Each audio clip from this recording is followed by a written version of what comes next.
My most sincere greetings from Tripoli, capital of Libya, a country that is just as fascinating as it is mysterious. And today we want to discover Libya in its deepest shape. So we are going to be venturing out into the desert, and we are going to set as our goal for this video the legendary sand dunes of a desert that covers almost 95% of what is one of the largest countries in the whole of the African continent. Geography nerds of the world, unite! On this channel, we've already embarked on adventurous expeditions to some of the world's most remote coordinates, far from the places where we were born and raised. Indeed, we've set out on more or less secret missions to the Russian Arctic, wandered through the desert steppes of Kazakhstan, and celebrated several New Year's Eves in countries unrecognized by the United Nations. But speaking of remote places, one region I've always wanted to visit for a sociological and naturalistic exploration is the Sahara Desert, a part of the world with such overwhelming allure due to its extreme climate and vast, sprawling landscape, despite its incredibly low population density. Recently, I decided to head to Libya to attempt to penetrate the most desolate and unexplored part of the Sahara, fully aware that this would be one of the most challenging missions we have ever undertaken on this channel, not only due to the difficult geography, but also because of the country's well-known political instability. Political instability that has made it so that, obviously, we're all aware of the safety situation for naive tourists like us here in Libya, and we're also fully aware of the risks that we are going to run into on our two-day travel to the south of the country. And this is why this is also a mission that I couldn't take on by myself, and this is why I'm going to meet my driver for this trip, but I'm also going to meet my fellow companions, who at the end of the day are the ones who made this trip possible. Independent travel in Libya is just like pineapple on pizza in Italy. It's just not allowed. So me and a few adventurous friends had to go and look for an obscure Libyan travel agency in order to receive the notorious and infamous Libyan visa. They also provided us with a driver and a security guard, which is mandatory at all times in Libya, who would attempt to guide us across the Libyan desert to those coordinates where, according to my very meticulous internet research, we would find the sand dunes of the Sahara. Our plan was to cover in the first day the distance from Tripoli to Gdames, a remote outpost in the middle of absolute nowhere, and then continue from there to our final destination on the following day. We have just stopped on the outskirts of Tripoli. Salam alaikum. We're half an hour away from our hotel because we wanted to get some cappuccino to get started with our day. It says here coffee barista. We've paid 20 dinars for this, something like 20 euro cents. That's crazy. And this gas station, this is your typical Libyan gas station, is right next to a police checkpoint, which I need to be very careful and not capturing on camera. I can see a police pickup truck with some weird automatic machine gun on top. It's quite scary, if I have to tell you the truth. You've got a convenience store over here as well, and we're just having our breakfast before continuing onwards towards the south. Vicky, what is the automatic machine on top of the pickup truck, if it's no AK-47? You're the expert, right? No, not one from them. An AK-47 is like handheld and it has like a magazine, like they look very distinct.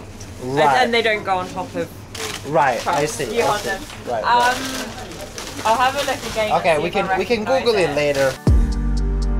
That's why traveling in Libya is definitely a tiny bit more challenging than traveling somewhere in the deepest areas of Liechtenstein. Because of checkpoints, while it's true that Libya finally had a ceasefire in 2021, the country is still very much divided. On one hand, we've got the Tripoli government in the west of Libya, which is totally separate from the military administration of Benghazi, which reigns supreme over the eastern half of the country. In the southernmost part of Libya, where the deepest Sahara is, the boss consists of random armed militia, which makes it very difficult to venture out into the desert, and that's why checkpoints would get more and more frequent as we moved along the road to Gdames. But the first few checkpoints actually went by very good, with some soldiers who even insisted to take some pictures with us. I guess they don't see many British blondies in this part of the world. Anyways, the route would have taken forever, hours and hours of driving across the desert, so we definitely needed some fuel. So if it's cheap, why are there queues? Why are we waiting if it's cheap? There's no shortage, right? Because it's cheap. Yes. There's not every day we have benzene here. Because they take now 100 liter, 200 liter and buy in Tunisia. Oh, so they export it. This is for commerce. We have just now stopped to get fuel on our way to the desert. I mean, we are already in the desert, but we need to continue further south. And yeah, looks like this is... Salam alaikum. This is like one of the, if not the cheapest country to get fuel in. 1 liter comes at around 3 euro cent, which is insane. However, what is interesting is that you've still got somewhat of a shortage of fuel, because most of the oil of which Libya is very much rich of is reworked to be exported into neighboring countries such as Egypt and Tunisia. So that's why these gas stations right here, they're not even open every day. So that's also why when they are open, you do see these very long queues of people waiting to refuel their car, still at a very cheap price, because apparently it's also subsidized by the government. Oh, one thing that is not the best thing safety-wise, but I've just got out of the car to breathe in the smell of gasoline, of the cheapest gasoline in the whole world. And you can see the confirmation here, 0.15 dirham per liter. And if you think that, and if you think that 1 euro is equal to 7 dirhams, that definitely is equal to the cheapest fuel that you can get in the whole world. Maybe Venezuela, with the rampant inflation that I have, is the only place where you can refuel your car for cheaper. But I mean, we've refueled the car now, we probably spent what, like 2 euros? After refueling, we went back to crossing some landscapes that were a tiny bit different from what I was imagining the Sahara to look like. In our imagination, the Sahara is this massive display of sandy dunes that span all the way from Mauritania all the way to Egypt. But truth is, the Sahara is 95% rocky and it's mostly steppe.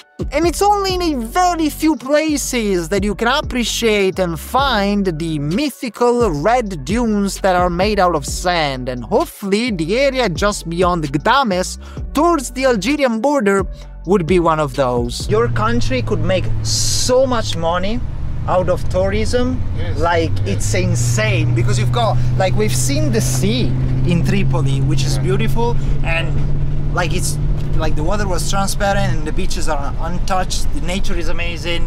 I think actually the sea in Tripoli was better than any sea that I've seen in Italy, for example. Yes, we have. And then you've got mountains, you've got cities. Like Tripoli can have a really vibrant like touristic side, and then you've got the desert, which is fascinating. How about fauna, like animals? Are there snakes? We know about camels, for example. Scorpions? Scorpions, snake, lizard. Oh, lizard, crocodiles, No, dinosaurs. Yes, we have dinosaurs. You have dinosaurs? We found it. Oh, the fossils, right. Fossils in 1988. Just this mountain, Nalut. At some point, a couple of 100 kilometers away from Tripoli, we stopped for lunch in a place that very much resembled a ghost town, in a restaurant that was very empty and seemed to be open just for us. Very reminiscent of something straight out of North Korea.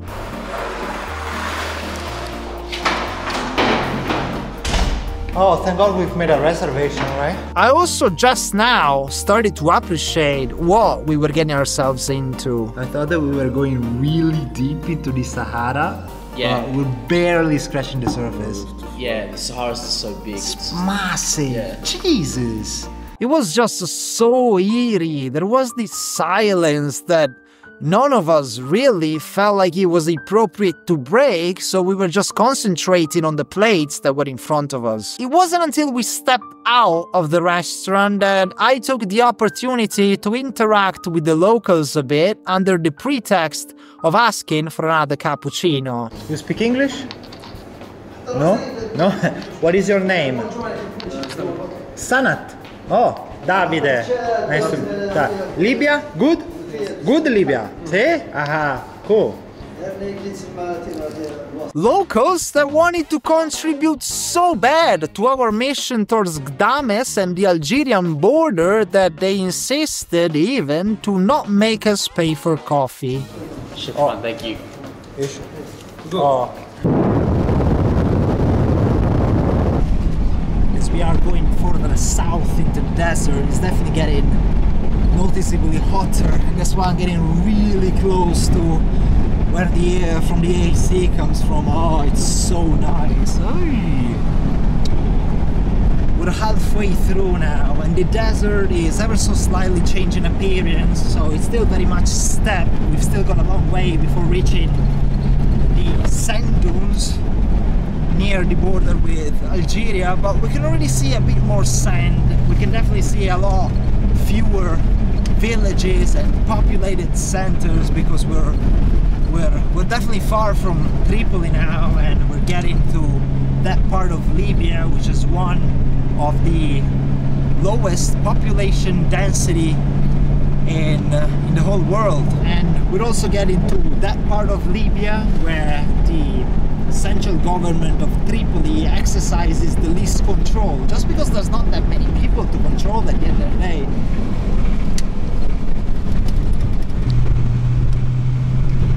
Oh, I see an oasis in the middle of the desert. I'll tell you what, this is not too dissimilar from how I imagined an oasis in the desert to look like. 'Cause baby, you're gonna be the one that saves me. Nah, it's not that kind of oasis. But still, I mean, if you're coming from where I'm coming from, you've learned about oasis in comic books and actual books, or movies even, and you've got these random trees right in the middle of the desert. We haven't seen any trees for the past 200 kilometers, but we see them now. The only thing that is missing is a source of water, so there's no lake or anything like that, because Isham was telling us that there used to be water, but now there isn't anymore for some reason. And it's so hot, but at the same time it's so dry, and I keep having to put lip balm on my lips. But the fact that it's so dry actually means that when you're under the shade, when you're in the shade under a tree, it's actually not that bad. You've even got a nice breeze. Oh gosh, and the ground is just so arid and so hard actually. We're still a bit far from the red sandy dunes of the desert, and I'm thinking that we're not gonna make it in time for today, so we will have to stop indeed at Gdames to spend the night and then continue our mission to get closer to the Algerian border and to the furthest depths of the Saharan desert tomorrow at this point, which makes sense. We had to juggle with so much security issues, and the climate is really doing a number on us just because it's so hot. We parked the car here, but you can hear it still on, because surely if the AC hadn't been left on, we wouldn't be getting back into that car anytime soon. And here's the call to the prayer. Next to the oasis there's a mosque, and next to the oasis there's also a small village in the middle of the desert that has developed around the oasis. And what is also interesting is that the Libyans here are changing skin color. They're becoming darker, as I see from the other side of the road as well. Salam alaikum. Indeed, the Libyans around Tripoli and around the coast have got this kind of olive colored skin, whereas as you get further south into the desert, they become darker and they get a skin color that is closer to the people of sub-Saharan Africa. Salam alaikum! Salam alaikum! Salam alaikum! Oh, I almost lost my hat. So how is life in these small villages like this? Are there hospitals? Are there schools as normal? Yes, they have school, they have hospital. Oh, but yeah? after 2012, it's not very good. Oh, not very good education. What's their job? What do they live off? What do they eat? What do they do? Before long time, it was farmer. Yeah. They have a palmier, they have water. But now, big party of them are functionaries, you know, employee. The government give them the salary, you know. Yes, okay, so they're public employees. They work, but they don't work at the same time. Oh, so they get a pension just to... Oh, that's interesting. That's a social system that I wasn't really aware of. Sometimes in the school we need, example, we need only 10 professors, Yes, but there are 50. I see. It's in moments like this that I remember the wise words of my history teacher back in high school, who used to say quite often that Mussolini went to build the roads in Libya and Ethiopia, but we still couldn't get good roads in the deepest corners of the Veneto region. And I have to say, I'm positively impressed with the Libyan road network that we've been traveling on, with the part of the Libyan road network that we've been traveling on today. We've been on asphalt all this time. We've been traveling through the most remote corners of the country, and we've been traveling on paved roads all this time, and we've been traveling on roads that were almost perfect, I have to say. The only section of the road that is now a bit less than perfect is this very last stretch that we're going to travel on, all the way to Gdames and the Algerian border, because now we're still on asphalt, don't get me wrong, but we're jumping quite a bit because there's a few holes and there's a few cracks, as you can see here and there. So I guess the asphalt on this section of the road is a bit older compared to what it was before. Traveling the Sahara Desert is harsh. It was harsh on us because we were not used to the climate and the harsh landscapes that we were traversing. It was harsh on the engine and the tires, and it was also very harsh on the driver, who had to endure me vlogging the whole way through. But eventually, just before sunset, we did make it to the place in the town where we would have been able to enjoy a nice stop and a nice rest for the night. Gdames, a town that is accessible to foreigners only via pre-arranged permit, which we had been able to sort out via the obscure Libyan travel agency that helped us out with the trip. Hello from Gdames, more precisely the Gdames Stars Hotel for Tourism, where we're going to spend the night here in the middle of the desert. We've just made it here with not too much hassle, I have to say. We breezed through all the checkpoints that we saw along the road, and we've made it to this place, and we're so remote that this place doesn't even have Wi-Fi. And I'm the only one, salam alaikum. And I'm the only one of the group that doesn't have a SIM card, meaning I have no internet. So I've decided to go for a walk by myself, which is something that the guide might not like, because, I mean, he hasn't really been allowing us to walk around by ourselves, not for a single second. So he wanted him either to be with us at all time or the security guard. But I mean, you've seen the security guard is the nicest dude ever. So I don't even know how much security he can provide us here in Gdames, a town that is not far from the border with Algeria, but still on this side of the border, as you can tell from the flags that you can see here, from the colors of the flag, and more importantly from here, from this thing, the half moon and this star. Now, I said that I would be happy to walk around by myself, but I'm still a bit on edge when I see a police car approaching, as is the case for the police car that has just parked up to the side right behind me. I'm still a bit on edge because this is the first time ever that I spent a few minutes by myself in Libya at all, and I have seen a couple of police cars, as you guys saw, and I do feel a bit on edge when I see them, just because I don't even have my passport with me. I left it at the hotel, and as you know, in order to be here, you're supposed to have some kind of permission in order to walk around this part of Libya, this part of the Sahara. And I also don't have that one on me because I've never seen this permission.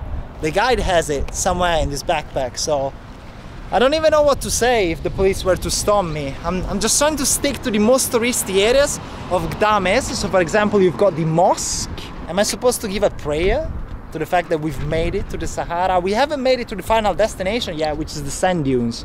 So hopefully God, Allah willing, inshallah, we'll be able to get some good deeds, some good vibes from God himself to make sure that this trip goes as smoothly as possible. Well, if there was one thing that our time in Gdames definitely wasn't, yeah, it wasn't smooth at all. I should have kept my mouth shut about the police, because guess what? Just a few minutes later, I was stopped by one of those random police cars that were patrolling the town. Gdames? No, by car. Yeah, if you need Arabic, my guide, hotel. Yeah. I was ever so slightly concerned for a couple of minutes there, just because I couldn't tell whether I was in trouble or not, because of the language barrier. Everything okay, yeah?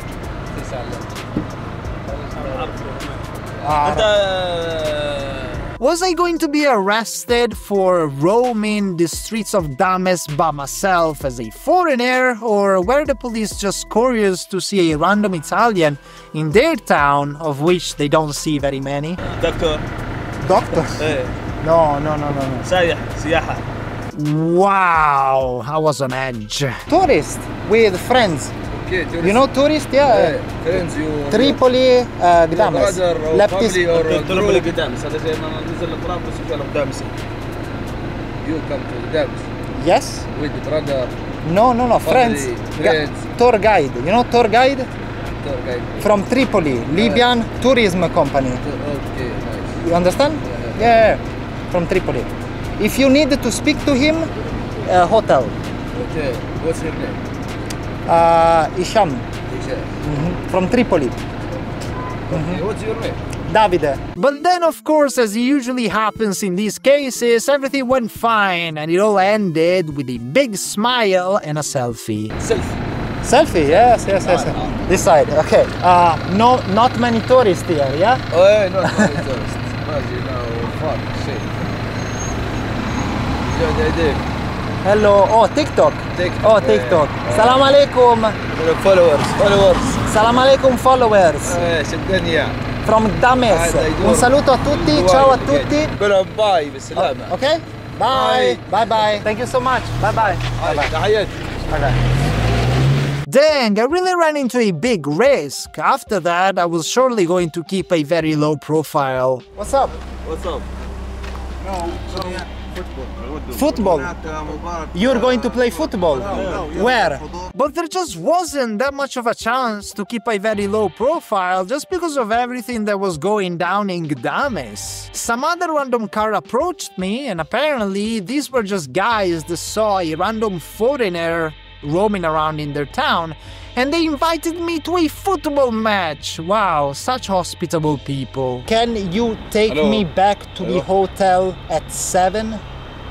All I needed to make sure of was that I would get back to the hotel by 7:30 so that the driver and the guide wouldn't notice that I had gone for a walk by myself, but other than that, it was fair game and a very good chance to make some new Libyan friends with very reliable faces. Oh, you think I don't like Italy? I don't like Italy. I don't like. No, don't like Italy. Why? Like Libya, don't like Italy. Why? Boring. People bad in Italy. People bad, yes. Libya, Mia. Yes. I really couldn't wait for this big match in the Libyan countryside. So are you going to play or watch? Play. Play? Oh, you're going to play. Okay. Probably not the safest thing that I've ever done, right? Jumping into a random Libyan car with no number plate. By the way, did you know that the word that Libyans use for the number plate is actually an Italian word, which is heritage of the years of the Italian occupation of the country. You know this Italian word, targa. I know, but targa is an Italian word. Targa. You know targa? Yeah, I know. Salam alaikum. Oh, wow. Salam alaikum. So where do we sit? Oh. هذا Oh,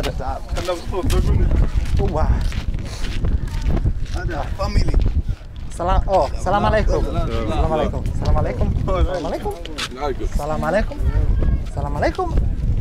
Salam alaikum. Alright guys, as you guys saw, I was walking around the streets of Gdames when I was approached by a random car without a number plate, and they invited me to come and watch this football match. And now in the stands, everyone's staring at me, I wonder why. But basically, after a couple of minutes of discussion and trying to figure out what they wanted from me, I've decided to say yes. So I jumped on the car and we came to watch this football-friendly match here at the local stadium of Gdames. Capacity, I don't know how many hundreds people, but it's amazing, isn't it? You've got the football field, you can see that one of the team has just come out now, and on the background you've got the Sahara. Wow, this definitely is the stadium for the big matches, like this one, for example. Gdames 1 against Gdames 2. Who's playing? Name Samud. Samud? Name Sheet. Sheet, like sheet. Sheet. Ah, okay, I thought you said sheet. Both from Gdames? Gdames, okay, local championship. I was getting ever so excited for kickoff, so probably my dear viewers can understand my disappointment in hearing that the kickoff was going to be delayed. Especially considering that the guide back at the hotel had no idea where I was. So are they coming out then? No, 10 minutes. I don't think I will be able to watch. Is basketball? Yeah. I play basketball, yeah. You also play basketball? Oh, wow. Man, I think we need to go. Like, too late, yeah. That's too bad. Unfortunately, we won't be able to stay for the game because it's 7:15 and I need to be back at the hotel at 7:30. The guide told us to be back, or rather, to be downstairs from our rooms at 7:30, and I pretty much went my way. And I feel like if he does find out that I've been on a walk by myself with these random people, he's definitely gonna have something to say about it. So I definitely need to be back at the hotel by 7:30. So we won't be able to watch even a single minute of this match, which is a shame. I wanted to see the kickoff, but hey, I mean, it's been fun. I've been talking to these random people, and yeah, that was interesting. Can we go? Yeah, sorry for that, but yeah, it's too late, unfortunately. Okay, we go. All right, thanks everyone. Salam alaikum, thank you so much. It was amazing, beautiful football. Thank you. Bye. Such a great example of Libyan hospitality, really. They took me to the stadium and back. I definitely had no reason to be hesitant about their intentions when they first approached me on the street. Man, how could I have doubted of Libyan teenagers? Oh my god, I really need to get a move on. It's 7:26. If I'm not at the hotel by 7:30, surely the guide is gonna kick my butt for disobeying orders. It eventually was all good. I made it back to the hotel just in time for the guide to never find out about my little excursion. So we went then for dinner, and before going to bed, I just wanted to do one final thing that would definitely increase very much our chances of succeeding the following day in reaching the sand dunes in a very hot desert. I needed a new outfit. One last thing today before retreating back to the bed. Just because we know how hot it's going to get tomorrow morning, just because it's going to be very hot, I have decided to stop by this amazing shop just right next to our hotel, where I can buy some traditional Libyan dress. Yes, Thomas. And this very... Your name is Thomas? No, Ottoman. Ottoman. Oh, You okay. Thomas, you Thomas. No, Davide. Davide.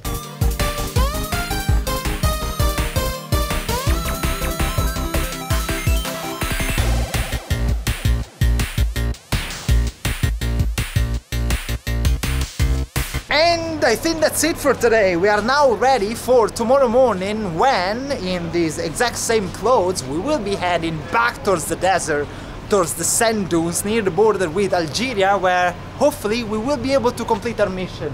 Man, it's been one hell of a day. Good night from Libya.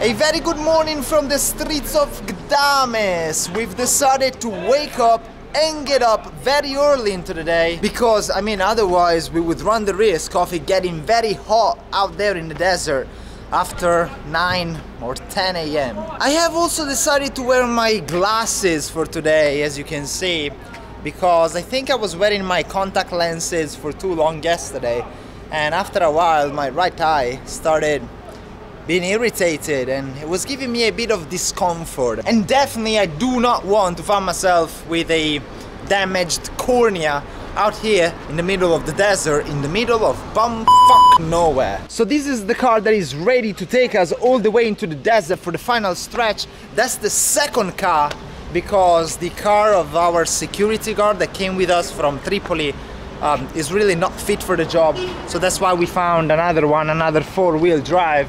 And we're now almost ready to get into the desert. We're just buying the last few things, like for example, water, which is the most precious thing in the sand dunes of the Libyan-Algerian border. Okay. Oops. How are you, Thomas? Whoa. Do you speak English? No English.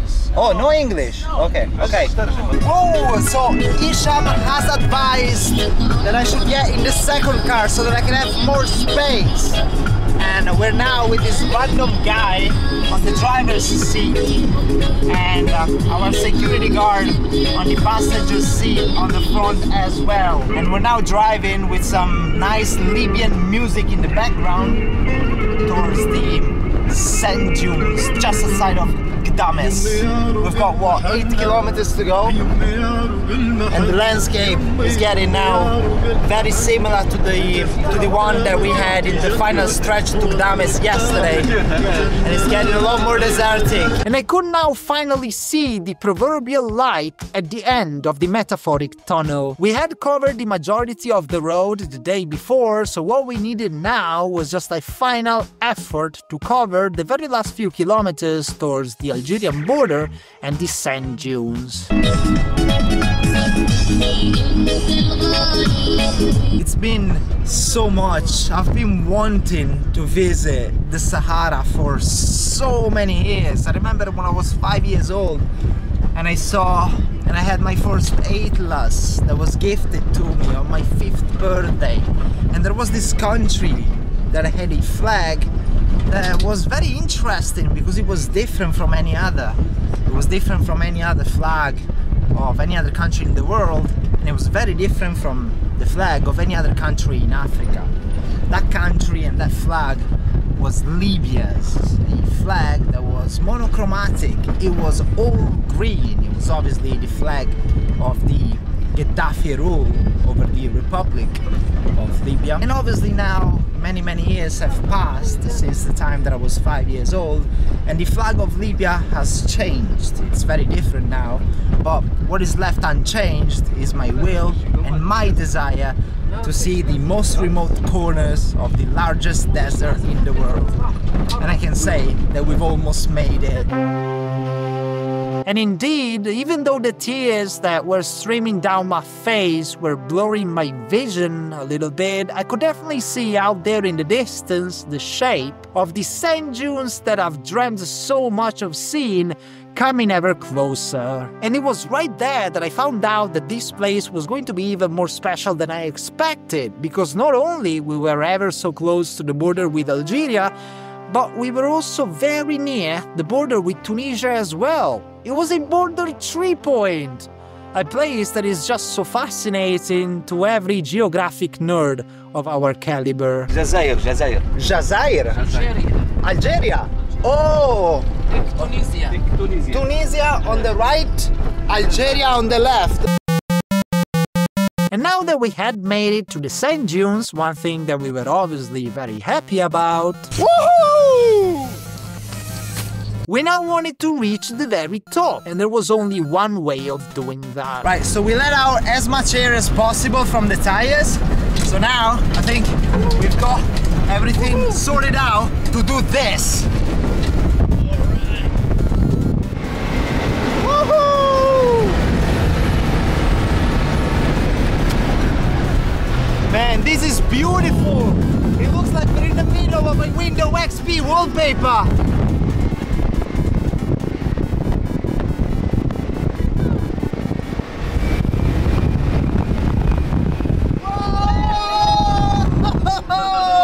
I hope this guy knows what he's doing! Oh jeez! You do it! Oh my god! This was just the start, right? Oh my god! I should put my seatbelt on. Do you do this often? Oh, or is it the first time? Oh, here it comes! It's coming!